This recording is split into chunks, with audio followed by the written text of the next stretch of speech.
Yoga with Pradeep Singh के 90वें अध्याय में आप सबका स्वागत है।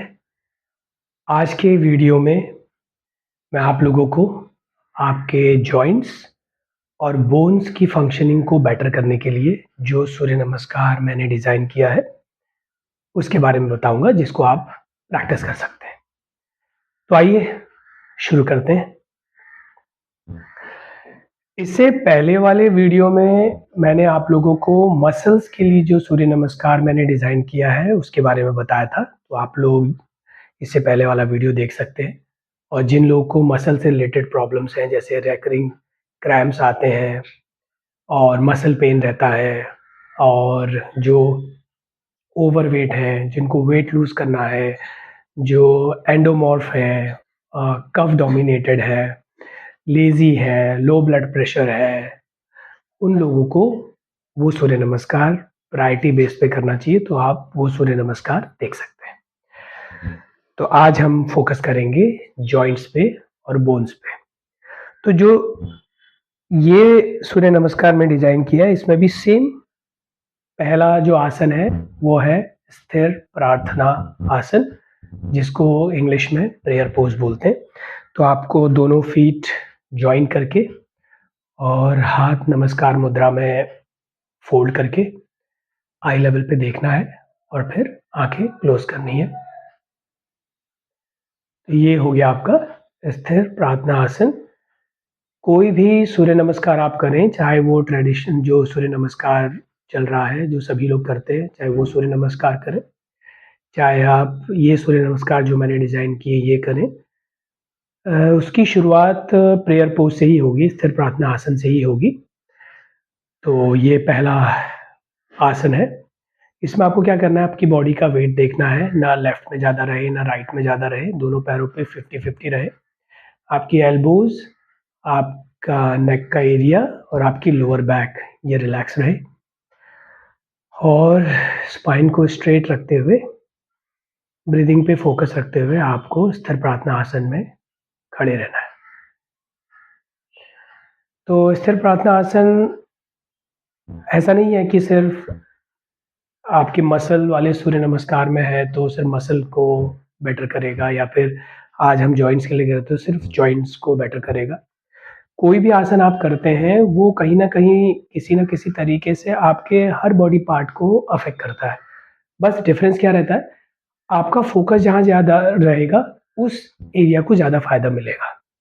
तो अगर आप स्थिर प्रार्थना आसन कर रहे हैं, मसल्स के लिए आप कर रहे हैं, तो फिर मसल्स पे ध्यान दीजिए। आज हम जॉइंट्स के लिए कर रहे हैं तो आप जॉइंट्स पे ध्यान दीजिए। जैसे कि आप स्थिर प्रार्थना आसन में खड़े हैं, तो आपको क्या करना है, आपको अपने एंकल जॉइंट्स पे ध्यान देना है कि एंकल जॉइंट्स दोनों अच्छे से कोऑर्डिनेट कर रहे हैं।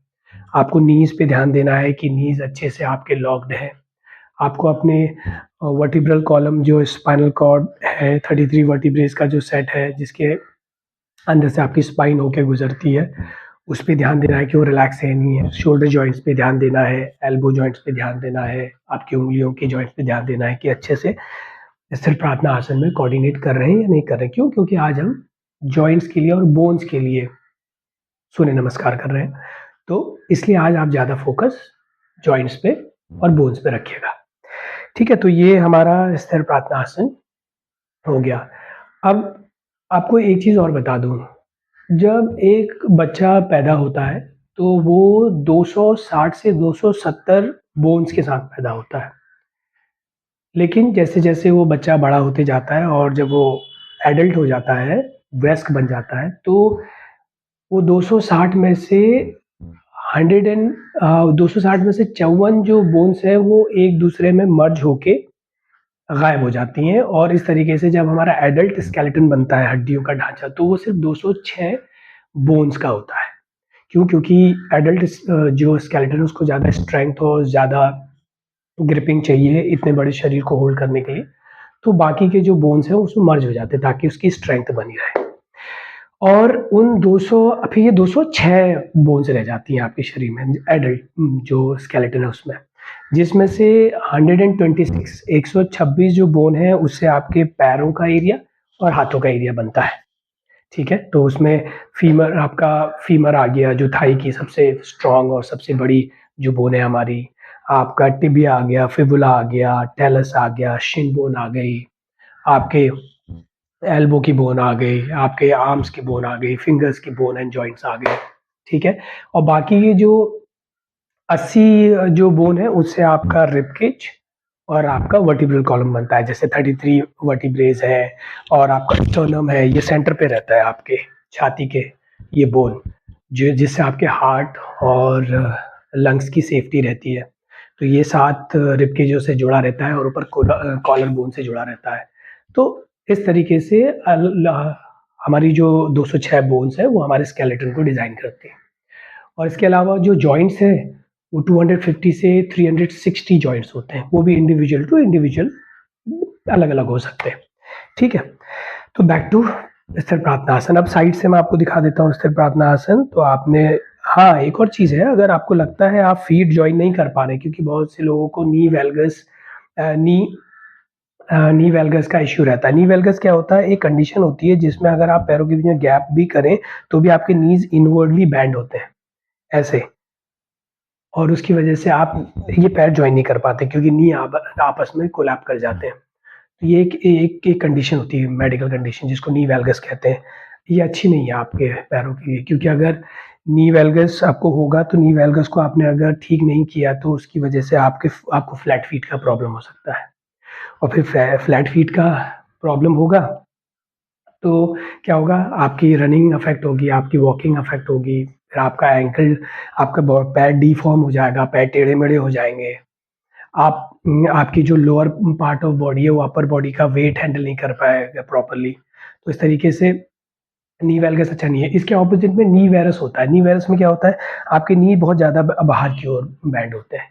तो वो क्यों होता है, जो टिबिया और जो आपकी फीमर है, थाई की जो बोन है, और शिन बोन की जो सबसे बड़ी बोन टिबिया है, इनका अलाइनमेंट मिस हो जाता है, तो उसकी वजह से पैर ऐसे टेढ़े हो जाते हैं बाहर की ओर।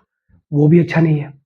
अगर उसको भी आपने अगर ट्रीट नहीं किया तो फिर वही एड़ियों का दर्द, नी ऑस्टियोआर्थराइटिस, वही वॉक अफेक्ट हो गया, आपकी बैक में पेन क्रिएट हो सकता है, बैक स्टिफ हो सकती है। तो ना तो नी वेल्गस अच्छा है, ना नी वेरस अच्छा है। बिल्कुल पैर ऐसे होने चाहिए, बिल्कुल स्ट्रेट। तो आगे आने वाली वीडियो जब हम लोग बनाएंगे एडवांस योगा पे, तो yoga for knee valgus, yoga for knee varus, उस पे भी मैं एक वीडियो बनाऊंगा। तो आइए बैक टू स्थिर प्रार्थना आसन। तो अगर आप फीट ज्वाइन कर सकते हैं, ठीक है। अगर आपको लगता है आपको नी वेल्गस या नी वेरस का इश्यू है तो आप हल्का सा स्लाइड गैप कर सकते हैं पैरों के बीच में। बस मेन चीज क्या है, दोनों पैरों पे वेट प्रॉपर रहना चाहिए और हाथ नमस्कार पे रहने चाहिए। साइड से ये कैसा दिखेगा, ऐसा, ये। तो ये हो गया आपका फर्स्ट स्थिर प्रार्थना आसन। तो स्थिर प्रार्थना आसन क्या करेगा, जब सेंस ऑफ बैलेंसिंग की वजह से आपके एंकल जॉइंट्स, आपके नी जॉइंट्स, आपके ओवरऑल जो स्केलेटन है उसका कोऑर्डिनेशन, सेंस ऑफ बैलेंसिंग देगा आपके हड्डियों के ढांचे को, स्केलेटन को, आपके बोन्स को, ठीक है। आपके एंकल्स और नीज की ग्रिपिंग को एक दूसरे के साथ कोऑर्डिनेट करने में हेल्प करेगा। तो दिस इज द वे, ये आपका स्थिर प्रार्थना आसन आपको हेल्प करेगा। अब इसके बाद जाते हैं नेक्स्ट पे। तो जैसे ही आपने स्थिर प्रार्थना आसन किया, उसके बाद आप आईज ओपन करके फिंगर्स को आपको इंटरलॉक करना है, दोनों हाथों को ओवर द हेड स्ट्रेच करना है और धीरे धीरे बैकवर्ड बेंड करना है। ये अपवर्ड फेस, ये इसको मैं आप बोलता हूँ ताड़ासन। ओके, आप इसको हस्तोत्थानासन भी बोल सकते हैं। यहाँ हाथों को आप उठा के ओवर द हेड स्ट्रेच कर रहे हैं और बैकवर्ड बेंड पे जा रहे हैं।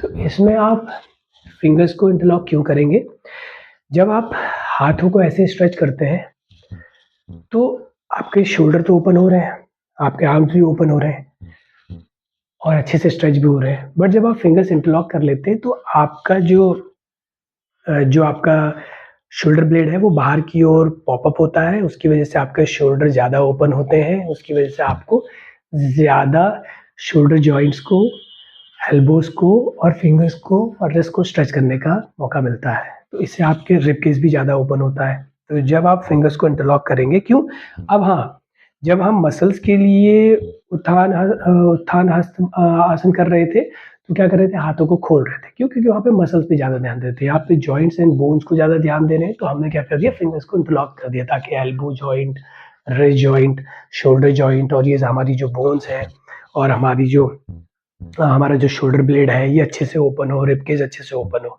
ओके, तो दिस इज़ द रीज़न कि हम यहाँ पे फिंगर्स को इंटरलॉक कर रहे हैं। तो ठीक है, फिंगर्स को इंटरलॉक किया, हाथ ओवर द स्ट्रेच किए, बैकवर्ड बेंड किया और धीरे-धीरे उसी चीज़ को, बैकवर्ड बेंड को, स्पाइन को फ्लेक्स कीजिए। तो आपके 33 वर्टिब्रे जो है स्पाइन के वो फ्लेक्स होंगे। आपका वेट टोज़ की ओर होना चाहिए, तो आपका एंकल जॉइंट अच्छा होगा। आपका पैरों के उँगलियों के जो जॉइंट्स हैं उनको ग्रिपिंग मिलेगी। लोअर बैक फ्लेक्स कर रहे हैं तो स्पाइन जो वर्टिब्रल कॉलम है वो आपका पूरा टोन होगा। नी आपने लॉक किए तो नी जॉइंट की ग्रिपिंग स्ट्रॉन्ग होगी। फिर धीरे-धीरे आप जाइए फॉरवर्ड बेंड पे, हस्त पद्मासन, धीरे-धीरे। और यहाँ पे आप हाथों को अनफोल्ड करिए। पहले बॉडी का वेट चेक कीजिए, उसको टोज़ की ओर लाइए। आप गैप करना है, गैप कर सकते हैं। और हाथों से lower part of Shin bone, पैर के लोअर पार्ट को पकड़िए, हेड ड्रॉप कीजिए और धीरे-धीरे लोअर बैक को फ्लेक्स कीजिए। अब यहाँ पे हम आ गए हस्त पद्मासन पे। हस्त पद्मासन क्या करेगा, अगेन एंकल की ग्रिपिंग स्ट्रॉन्ग करेगा। नी लॉक करेंगे तो नी की ग्रिपिंग स्ट्रॉन्ग करेगा। आपके वर्टिब्रल कॉलम को फ्लेक्स करेगा।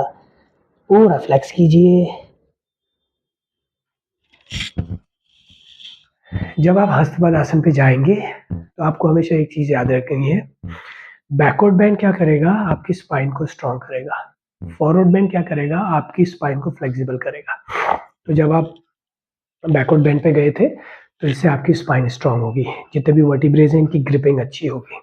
अब जब आप हस्त पद्मासन कर रहे हैं, फॉरवर्ड बेंड पे जा रहे हैं, तो इससे क्या होगा, इन्हीं वर्टिब्रेज की फ्लेक्सिबिलिटी, मूवेबिलिटी अच्छी होगी। तो आप ये बोल सकते हैं जब आप हस्त पद्मासन पे हैं तो आपका, क्योंकि वेट टोज़ की ओर जा रहे हैं तो एंकल जॉइंट पे स्ट्रेंथ लगती है, तो इसकी स्ट्रेंथ बढ़ेगी, इसकी स्ट्रेंथ बढ़ेगी, बट यहाँ पे स्पाइन की फ्लेक्सिबिलिटी एंड वर्टिब्रेज आपस में स्ट्रेच होंगे तो इनकी फ्लेक्सिबिलिटी बढ़ेगी। फ्लेक्स कीजिए। कोशिश करिए कि आप लोअर बैक पे ज़्यादा ध्यान दें, नी हल्का बेंड भी रहेंगे चलेगा, कोई ज़रूरत नहीं है नी को लॉक करके आप फ्लेक्स करें। पहली प्रायोरिटी आपकी लोअर बैक है, लोअर बैक को फ्लेक्स करिए और धीरे-धीरे देखिए कि ये कैसा हो रहा है आसन। तो आप ये बोल सकते हैं हस्त पद्मासन से आपके एंकल जॉइंट स्ट्रॉन्ग होंगे, आपके नी जॉइंट स्ट्रॉन्ग होंगे और आपकी स्पाइनल कॉर्ड जो है पूरी सर्वाइकल से लेके थोरैसिक से लेके लंबर, सेक्ट्रम, कोसेक्स, ये सारे इनकी मूवेबिलिटी आपकी अच्छी होगी। ठीक है? उसके बाद जाएँगे हम नेक्स्ट आसन पे।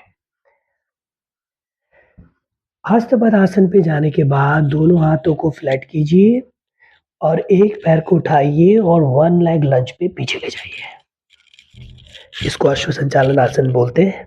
ठीक है, ये अश्व संचालन आसन है, इस पे आप रहिए। तो ये क्या करेगा, जो फ्रंट फुट है, क्योंकि आपकी बॉडी का वेट इस पे है तो इस पे वेट शिफ्ट किया हुआ है आपने, तो एंकल जॉइंट, नी जो है उसकी स्ट्रेंथ, शिन बोन की स्ट्रेंथ, फीमर की स्ट्रेंथ, इसको अच्छा करेगा। ठीक है, रिस्ट पे आपका वेट है तो थोड़ा रिस्ट जॉइंट को हेल्प मिलेगी, थोड़ा जो आपके एल्बो है उसको, एल्बो जॉइंट को, आपके शोल्डर जॉइंट को, ठीक है, आपके फिंगर जॉइंट को, ये पीछे के जो नी है इसको आप लॉक कर रहे हैं, ये फ्लेक्स होगा। एंकल जॉइंट पीछे का वो फ्लेक्स होगा। तो ये हो गया आपका अश्व संचालन आसन। धीरे से नी को नीचे रखेंगे पीछे वाले और धीरे-धीरे अपर बॉडी स्ट्रेट करेंगे। ये आ गए हम लोग वीर आसन पे, वॉरियर पोज़। अब यहाँ पे आप बहुत ध्यान से एक चीज़ देखिएगा। मेरा बैक फुट का टो देखिए। मेरा बैक फुट का टो जो है वो अंदर की ओर स्ट्रेच्ड है। जबकि जब हमने सूर्य नमस्कार किया था मसल्स के लिए तो यही टो आउट था। तो अब मैं आपको बताता हूँ कि उस समय ये आउट क्यों था और अभी ये इन क्यों है। ठीक है? ये छोटी-सी बारीकियाँ आपको जाननी है, तभी आपको पता चलेगा कि जब आप मसल्स के लिए सूर्य नमस्कार करें, उसमें क्या डिफ़रेंस है और जब आप बोन्स के लिए और जॉइंट्स के लिए सूर्य नमस्कार करें तो उसमें क्या डिफ़रेंस है। मैंने पिछले वीडियो में आपको जो बताया था कि टो आउट करते हैं तो उसको बोलते हैं हम लोग प्लैंटर फ्लेक्शन, और उसके बारे में मैंने डिटेल में आपको बताया है सूर्य नमस्कार फॉर मसल्स में। आज हम बोन्स के लिए और जॉइंट्स के लिए कर रहे हैं, तो आज मैं आपको इनवर्ट जो हमने करा हुआ है, टो को जो हम इनवर्ट स्ट्रेच करते हैं उसके बारे में बताता हूँ। तो इसमें आपने देखा मेरा टो इनवर्ट था। तो जब आप टो को आउटवर्ड स्ट्रेच करते हैं उसको प्लैंटर फ्लेक्शन बोलते हैं। जब आप टो को इनवर्ड स्ट्रेच करते हैं तो उसको बोलते हैं हम लोग डॉर्सीफ्लेक्शन। तो होता क्या है, जो आपका पैर है, जो आपका एंकल जॉइंट है, ये ना एक जंक्शन है जहाँ पे 3 बोन आपकी मिलती है। एक तो शिन बोन की सबसे बड़ी बोन में से एक बोन टिबिया, और फिर एक पीछे से एक बोन आती है फिबुला, और एक बॉटम में होती है बोन जिसको हम बोलते हैं टैलस। तो ये तीनों बोन जहाँ पे मिलती है, ये जंक्शन, इसको बोलते हैं हम लोग एंकल जॉइंट। ओके। तो जब आप अपने टो को इनवर्ड स्ट्रेच करते हैं, इसको बोलते हैं हम लोग डॉर्सीफ्लेक्शन। तो डॉर्सीफ्लेक्शन में ये तीनों बोन्स जो हैं ये इंगेज्ड होती हैं, और इनकी इंगेजमेंट की वजह से इनकी फंक्शनिंग अच्छी होती है। इनके इनकी इनको इनकी फंक्शनिंग में इनको सपोर्ट मिलता है, और इनका आपस में कोऑर्डिनेशन एस्टेब्लिश होता है। इसके साथ-साथ जब आप डॉर्सीफ्लेक्शन में टो को इनवर्ड स्ट्रेच करते हैं तो ये नी को भी बिल्कुल अच्छे से लॉक करता है। आपके टिबिया और फीमर के बीच के कोऑर्डिनेशन को और सिन को बनाने में हेल्प करता है, जिससे आप अगर डॉर्सीफ्लेक्शन में टो को बार-बार ऐसे-ऐसे स्ट्रेच करेंगे, तो इससे आपका जो नी वेरस, जिसमें नी बाहर की ओर लोगों के टेढ़े हो जाते हैं, और नी वेल्गस जिसमें नी अंदर की ओर चले जाते हैं, इन दोनों को भी ठीक करने में मदद मिलेगी। तो अगर आपको नी वेल्गस या नी वेरस का प्रॉब्लम है, आपके घुटने या तो अंदर की ओर या फिर बाहर की ओर ज़्यादा मुड़े हुए हैं, तो आपको क्या करना है, आपको बार-बार ये डॉर्सीफ्लेक्शन स्ट्रेच करना है। इससे आपके नी का अलाइनमेंट भी ठीक होगा, और नी जॉइंट भी ठीक होगा, कभी आपको नी का पेन नहीं आएगा, एड़ियों का दर्द नहीं होगा, आपकी जो टिबिया और फीमर जो है, इन दोनों बोन्स का जो सिंक है वो अच्छा होगा, पैर टेढ़े-मेढ़े हैं तो पैर सीधे हो जाएँगे। अब आपको पता कैसे चलेगा कि आपका डॉर्सीफ्लेक्शन सही है, मतलब अच्छा है या नहीं है, एवरेज है, बिलो एवरेज है? तो जब आप नॉर्मल में अपने एंकल जॉइंट्स को ऐसे छोड़ें, जहाँ पे आपका जो फ़ीट है, जो जैसे आप इसको देखिए, मेरे लेफ्ट फुट को देखिए, ये बिल्कुल वर्टिकल रहे, मतलब बिल्कुल ऐसे ऊपर की ओर स्ट्रेट रहे। तो इसको जब आप धीरे-धीरे इनवर्ड स्ट्रेच करें, ये 10 टू 20 डिग्री अगर स्ट्रेच हो पा रहा है आपका, ये देखिए 10 टू 20 डिग्री अगर स्ट्रेच हो पा रहा है, दैट इज़ इनफ। 20 से ज़्यादा 30 तक जा सकता है तो और अच्छा है। तो ये 10 टू 20 अगर आप अपने टो को अंदर की ओर खींच पा रहे हैं, इसका मतलब है कि आपका डॉर्सीफ्लेक्शन इज़ गुड इनफ। और आप ये नोटिस करोगे कि अगर ये 10 टू 20 आप खींच पा रहे हैं, तो आपको नी वेल्गस या नी वेरस का प्रॉब्लम होगा ही नहीं। इसलिए एक तो ये रीज़न हो गया। तो ये क्या करेंगे, जब हम डॉर्सीफ्लेक्स करते हैं तो आपके एंकल जॉइंट्स के लिए बहुत इम्पोर्टेंट है। एंकल जॉइंट्स का जो जंक्शन है टिबिया, फिबुला और टेलस की वजह से जो बना हुआ है वो, और नी जॉइंट के लिए ये सबसे इम्पोर्टेंट है। और आपकी जो टिबिया है और फीमर है, इसके कोऑर्डिनेशन को भी और इसके सिन को भी प्रॉपर करने के लिए आपका डॉर्सीफ्लेक्शन बहुत इम्पोर्टेंट है। इसलिए जो ये जॉइंट्स वाला हम सैल्यूटेशन कर रहे हैं, बोन्स के लिए भी जो हम सूर्य नमस्कार कर रहे हैं, उसमें मैंने टो को इन किया हुआ है। ठीक है, तो बैक टू वॉरियर पोज। तो अब ये हम लोग आ गए वापस वॉरियर पोज में। तो आपने देख लिया, तो जो मेरा बैक टो है वो डॉर्सीफ्लेक्शन में है, उसकी वजह से मेरा नी भी इंगेज है। आप हल्का सा जब आप इसमें रहोगे ना, आपको नी के आसपास करंट लगेगा, तो दैट इज़ गुड, हाँ, वो अच्छा है। तो नी के अब जब टो आउट करोगे तो उतना करंट लगेगा अभी मेरे नी कैप में। और अगर आपको लगे तो आप क्या कर सकते हैं, एक सॉफ्ट सा ऐसे कुशन या पिलो या कुछ भी आप अपनी नी के नीचे ऐसे रख सकते हैं।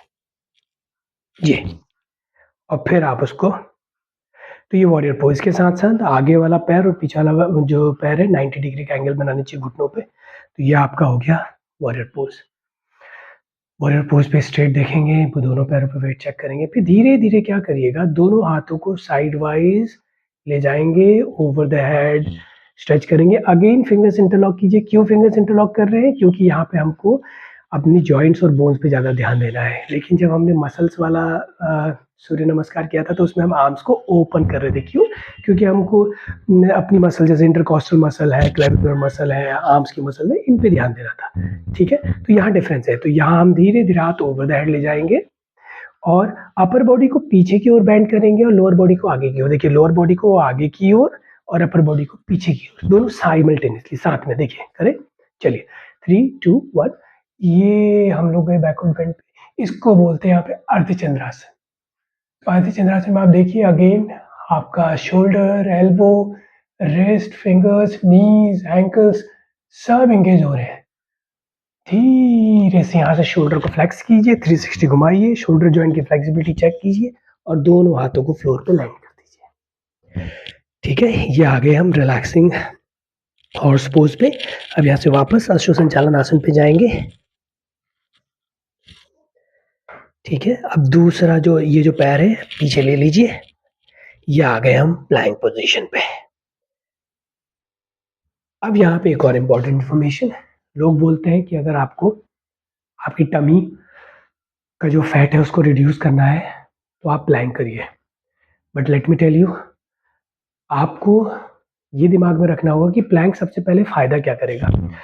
आप प्लैंक को होल्ड करेंगे तो सबसे पहले वो आपकी जॉइंट्स को और आपके बोन्स को फ़ायदा करेगा, क्योंकि जब तक आप इतने स्ट्रांग नहीं होंगे कि आप प्लैंक को होल्ड कर पाएँ, तब तक आपका फैट रिड्यूस नहीं होगा। और जब आप प्लैंक को लॉन्ग होल्ड कर पाएंगे, रोज़ प्रैक्टिस करेंगे, तो आप धीरे-धीरे आपके जॉइंट्स स्ट्रांग होने लगेंगे, बोन्स स्ट्रांग होने लगेंगी, जॉइंट्स का आपस में कोऑर्डिनेशन अच्छा होने लगेगा। उसकी वजह से आप प्लैंक को लॉन्ग होल्ड कर पाएँगे और जब आप प्लैंक को लॉन्ग होल्ड कर पाएँगे, तब जाके वो आपके मसल्स को हिट करके आपके फैट को बर्न करेगा। यानी कि जब आप प्लैंक होल्ड करें तो पहले ये देखें, ये दिमाग में क्लियर कर लें कि ये प्लैंक पहले मेरे जॉइंट्स को स्ट्रांग करने वाला है, बोन्स की डेंसिटी अच्छी करने वाला है और फिर जाके ये मेरा जो अनवांटेड फैट है वो रिड्यूस करेगा। तो हम इसीलिए प्लैंक को हमने यहाँ पे रखा हुआ है, क्योंकि प्लैंक सबसे पहले आपके जॉइंट्स और आपके बोन्स को हेल्प करता है, उनकी फंक्शनिंग को प्रॉपर करता है, तब जाके ये फैट को रिड्यूस करता है। अब धीरे-धीरे प्लैंक से हम जाएँगे डाउन फेसिंग डॉग पोज पे। डाउन फेसिंग डॉग पोज तो सब one of the ancient asanas है, सबसे पुराने आसनों में से एक आसन है। ये सर्वगुण संपन्न आसन है। ऐसा कोई बॉडी का सिस्टम नहीं है, मसल नहीं है, जॉइंट नहीं है जो इसे हिट ना हो। रिस्ट जॉइंट, एल्बो, शोल्डर, आपके एंकल्स, आपके नीज, आपकी बैक, आपका रिब केज, आपका वर्टिब्रल कॉलम, सब इससे आपके अफेक्ट होंगे। तो ये सर्वगुण संपन्न आसन है। किसी भी बोन, किसी भी जॉइंट को आपके छोड़ेगा नहीं, सबको आपके अच्छा करके देगा। अब यहाँ से हम जाएँगे धीरे-धीरे, एंकल को फ्लेक्स करेंगे, नी को बेंड करेंगे, हम जाएँगे कैट पोज़ पे। ये है हमारी कैट पोज़। कैट पोज़ पे जाके अपने फॉर्म को ठीक कर लीजिए। दोनों हाथ बिल्कुल स्ट्रेट होने चाहिए, वर्टिकल या 90 डिग्री का एंगल होना चाहिए। कैट पोज़ पे आप देखिए स्पाइन आपकी पैरेलल है to the floor. Wrist joint के लिए अच्छा है, नी जॉइंट के लिए अच्छा है, एंकल डॉर्सिफ्लेक्शन में उसके लिए अच्छा है, एल्बो की ग्रिपिंग स्ट्रॉन्ग करेगा। ठीक है, spine parallel to the floor है, स्पाइन का फॉर्म ठीक करेगा। अब यहाँ से हमको जाना है नेक्स्ट आसन पे, जिसको मैं बोलता हूँ त्रियंग दंडासन। तो आप यहाँ से धीरे से एल्बो को बेंड कीजिए, चिन को पॉइंट आउट कीजिए, चेस्ट और चिन को फ्लोर पे लगाइए। यह है त्रियंग दंडासन। अगर आप त्रियंग दंडासन कर पाए तो उसका सीधे आपको मैसेज मिल जाएगा कि आपके एल्बो बहुत स्ट्रॉन्ग है, आपके रिस्ट बहुत स्ट्रॉन्ग है और आपके शोल्डर बहुत स्ट्रॉन्ग है। क्यों? क्योंकि कैट पोज से त्रियंग दंडासन में जाने के लिए आपके हाथों का स्ट्रॉन्ग होना बहुत ज़रूरी है। तो यानी कि अगर आप कैट पोज से त्रियंग दंडासन पे जाएँगे तो ये आपके एल्बो जॉइंट, आपके रिस्ट जॉइंट और आपके शोल्डर जॉइंट के बीच के कोऑर्डिनेशन को अच्छा करेगा, स्ट्रॉन्ग करेगा और साथ में आपकी पूरी स्पाइन को फ्लेक्स करने में मदद करेगा। आप देखेंगे कि मैं अपनी चिन को पॉइंट आउट कर रहा हूँ, पूरा वेट मेरा चेस्ट की ओर आ रहा है और मेरी चिन ज़मीन पे लग रही है और मेरी चेस्ट। तो ये क्या करेगा, लोअर स्पाइन को फ्लेक्स करके इसको फ्लेक्सिबल बनाएगा और पूरा बॉडी का वेट, क्योंकि ये हाथों की ओर और चिन की ओर और चेस्ट की ओर आ रहा है, तो ये सर्वाइकल को स्ट्रॉन्ग करेगा। अगर आप मेरे पहले की वीडियो देख चुके हैं तो मैंने आपको बताया था कि योगा में आपका मोटिव क्या होना चाहिए, कि जो आपके स्टिफ पार्ट है, स्ट्रॉन्ग पार्ट है, जैसे कि लोअर बैक, इसको आपको फ्लेक्सिबल बनाना है। जितना फ्लेक्सिबल आप बना सके उतना बेटर। और जो आपके वीक पार्ट है, जैसे स्पेशली रिस्ट का एरिया, नेक का एरिया, एंकल का एरिया, इनको आपको स्ट्रॉन्ग बनाना है। तो त्रियंग दंडासन यही करेगा, आपकी नेक को बहुत स्ट्रॉन्ग बनाएगा, आपकी लोअर बैक को बहुत ज़्यादा फ्लेक्सिबल कर देगा, आपके रिस्ट को स्ट्रॉन्ग बनाएगा, एल्बो को स्ट्रॉन्ग बनाएगा और शोल्डर की मूवमेंट को ठीक करेगा। तो चलिए बैक टू त्रियंग दंडासन। तो कैट पोज से हम आएंगे त्रियंग दंडासन पे। यहाँ से धीरे धीरे हम जाएंगे कोबरा पोज पे। ये है हमारा cobra pose. Cobra pose is also one of the ancient asanas, सर्वगुण संपन्न आसन है। आपका कोई भी बोन और कोई भी जॉइंट ये नहीं छोड़ेगा। आप मेरे पैरों से देखना शुरू कीजिए, एंकल से शुरू कीजिए, फिर tibia, fibula, callus, knee joint, knee cap, femur, vertebral column, फिर sternum, ribcage, shoulder, elbow, forearms, wrist, देखिए सब। अब इसमें आप लिफ्ट भी कर सकते हैं ताकि शोल्डर और फ्लेक्स हो। हेड को पीछे स्ट्रेच करके लोअर बैक को पुश कर सकते हैं। ये आपका हुआ कंप्लीट कोबरा पोज, भुजंगासन। अब भुजंग आसन से हम लोग वापस आएंगे जैसे हम नीचे आए थे। तो इससे पहले क्या किया था हमने? त्रियंग दंडासन, देन कैट पोज, मर्जरियासन, then down facing dog pose, अधोमुख स्वानासन, लेफ्ट से लेफ्ट वाले पैर को उठाया, अश्व संचालन आसन पे आए, पीछे वाले पैर को जमीन पे रखा, वॉरियर पोज पे आए, वीरासन, दोनों हाथ ओवर द हेड ले गए, बैकवर्ड बेंड किया, अर्धचंद्रासन पे 360 घुमाते हुए ड्रॉप किया, पैर को स्ट्रेच किया, आगे लाएंगे हस्तपद आसन पे, धीरे से पैरों को पकड़ के हस्तपद आसन, दोनों हाथों को हेड के लेवल पे लाएंगे, फिंगर्स इंटरलॉक करके, हस्त उत्थान आसन पे बैकवर्ड बेंड करेंगे और फिर नमस्कार। तो जहां से हमने शुरू किया वहीं पे एंड कर दिया। तो ये है अलग अलग आसन जो आपको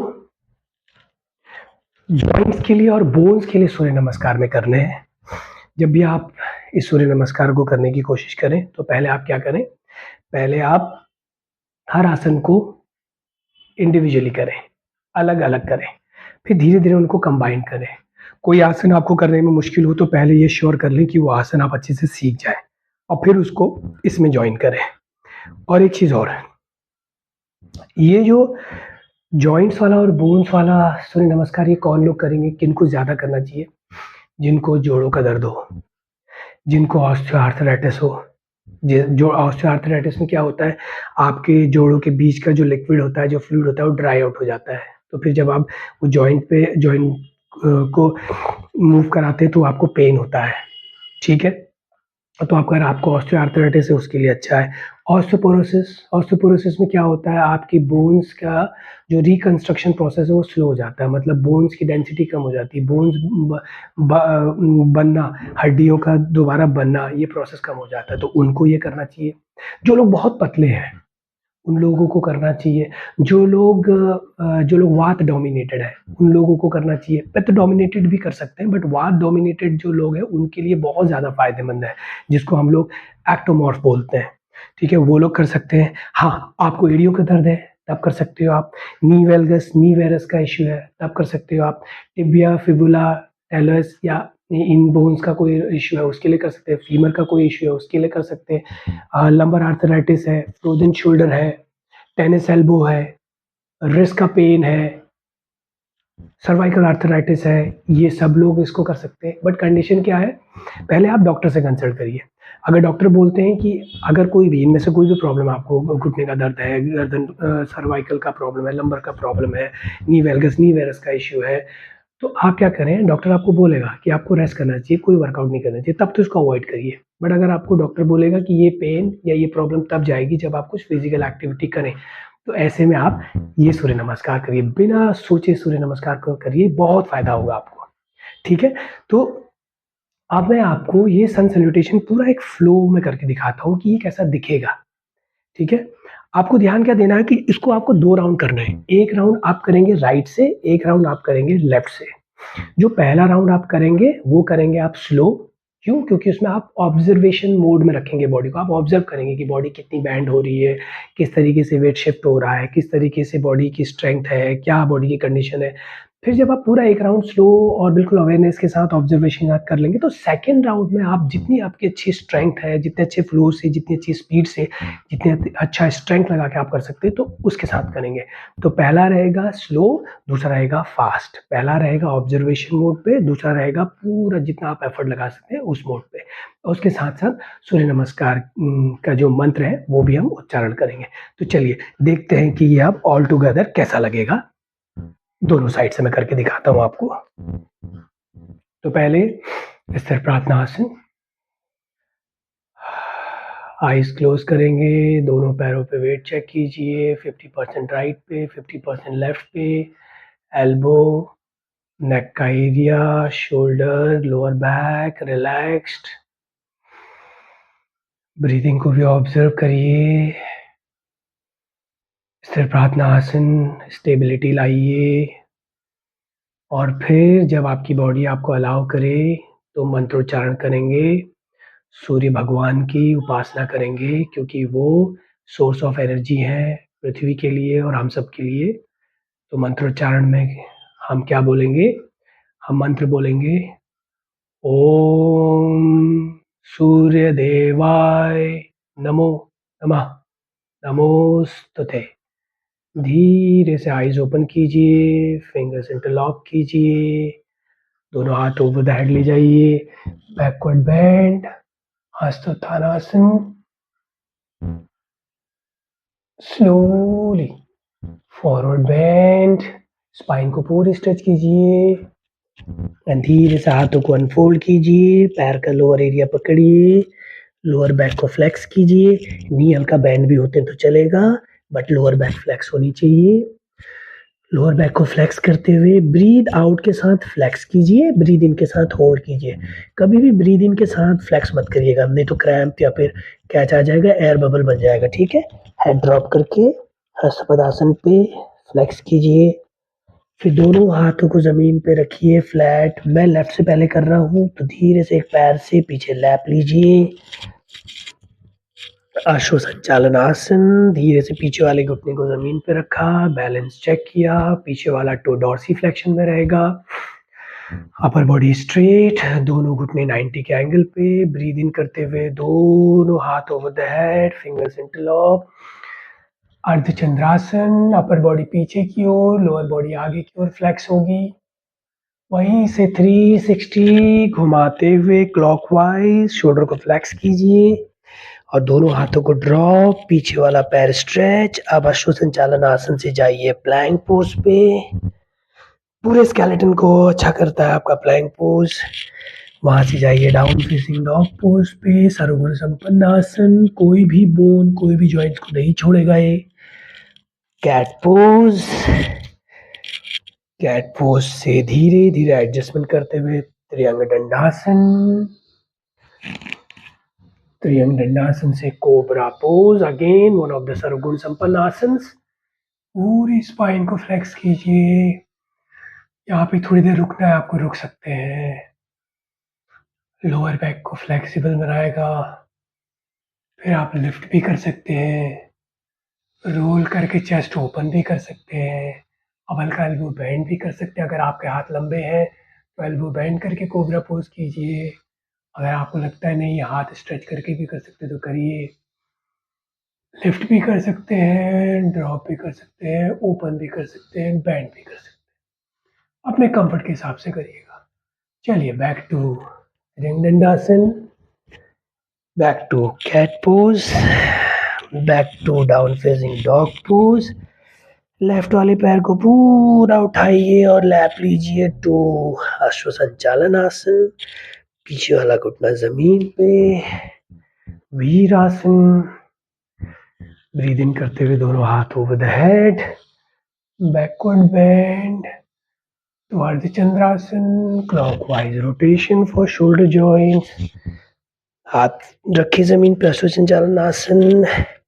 धीरे से आइए हस्तपद आसन पे। मेरे पास लिमिटेड स्पेस है तो मैं थोड़ा पैर को एडजस्ट कर लिया पीछे।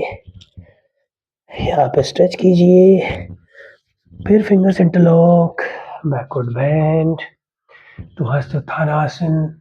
अब यहीं से मैं सेकंड राउंड शुरू करूंगा। अब देखिए मैं स्पीड के साथ करूँगा जितनी स्ट्रेंथ में लगा सकता हूँ। चलिए यहाँ से जाएँगे सेकंड राउंड।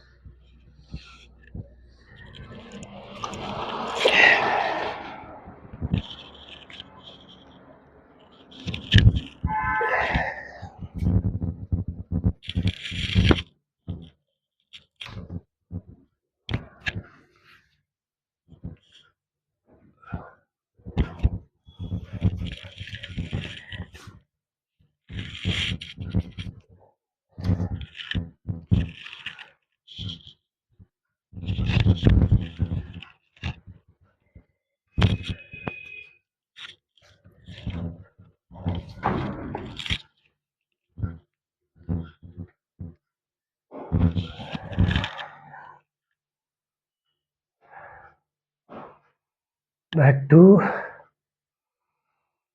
स्थिर प्रार्थना आसन। आप देखेंगे मेरी सांस फूल रही है, हार्ट बीट भी हाई है। मेरी बात पे विश्वास करिएगा, आप इसके 2 राउंड भी कर लेंगे ना, आपके सारे के सारे 262 360 जो जॉइंट्स हैं वो और 206 जो बोन्स हैं वो सारे के सारे आपके प्रॉपर टोन करके देगा। तो आप क्या करेंगे, स्थिर प्रार्थना आसन में थोड़ी देर वेट करेंगे ताकि आपकी ब्रीदिंग और आपकी हार्ट बीट थोड़ा नॉर्मल हो जाए। कभी भी रश मत करिए। योगा इज़ क्रिएटिव आर्ट जिसमें साइंस का भी इम्पोर्टेंट हिस्सा है और क्रिएटिविटी भी है, फिलॉसफी भी है, दर्शन शास्त्र है। इसमें आयुर्वेदा का बहुत इम्पोर्टेंट पार्टिसिपेशन है।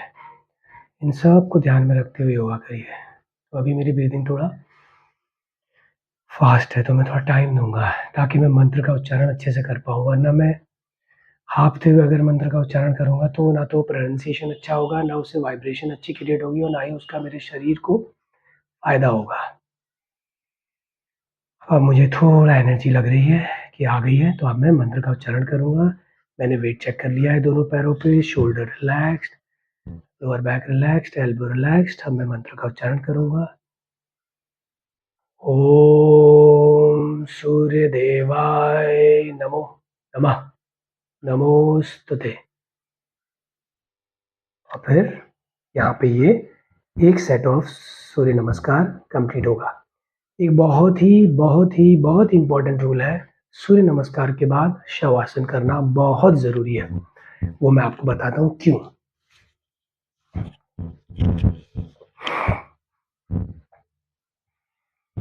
हाँ, तो शवासन जिसको सुपाइन पोजीशन भी बोलते हैं। जब भी आप सूर्य नमस्कार करते हैं तो आप सूर्य नमस्कार एक वार्म अप है जिससे बॉडी एग्जॉस्ट होती है। एग्जॉस्ट क्यों होती है? आपकी बॉडी की स्लगिशनेस यानी कि बॉडी में जो टॉक्सिन्स हैं वो हटे हैं।